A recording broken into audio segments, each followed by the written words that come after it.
Hey everyone, welcome back to the channel. Ever wanted to build your own radio? Well, you're in luck.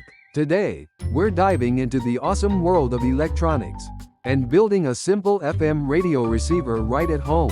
It's easier than you think, and trust me, it's super cool. First things first, what you'll need. Don't worry, the parts are cheap and easy to find. You'll need a few things: a piece of wire for the antenna. About 75 centimeters will do.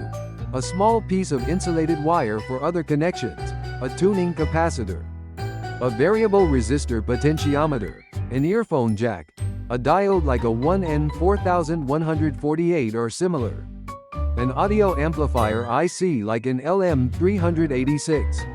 A 9-volt battery. A battery connector, and a breadboard. Oh, and a few jumper wires to connect everything. Okay, let's get building. First, let's connect the antenna. This is where those sweet FM signals are going to come in.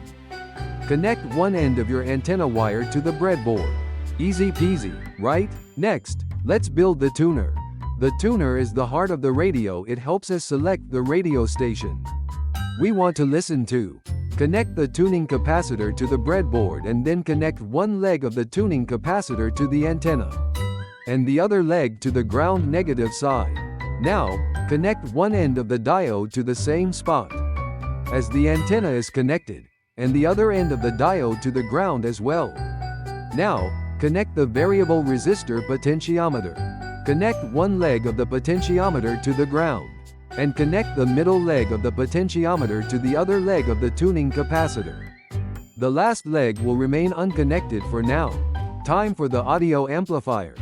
This little IC will make your radio loud enough to hear. Place the audio amplifier IC on the breadboard. Now connect the output of the tuning circuit, the middle leg of the potentiometer, to the input of the audio amplifier IC. Then, connect the output of the audio amplifier IC to the earphone jack. Make sure to connect the ground as well.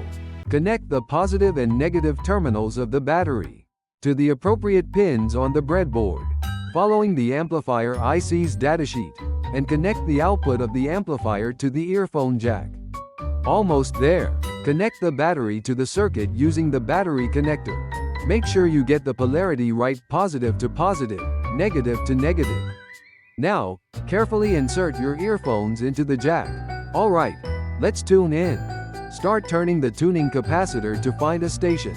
You might have to adjust the potentiometer as well to control the volume.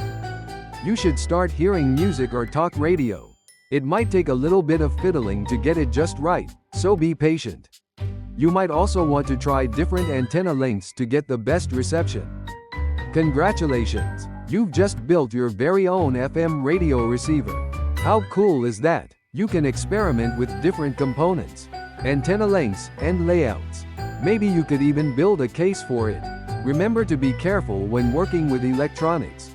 Make sure everything is connected correctly, and never short-circuit the battery. With a little patience and some basic components, you can create a simple FM radio and explore the exciting world of electronics. Don't be afraid to experiment and have fun. If you enjoyed this video, give it a thumbs up and subscribe for more fun projects. See you in the next one.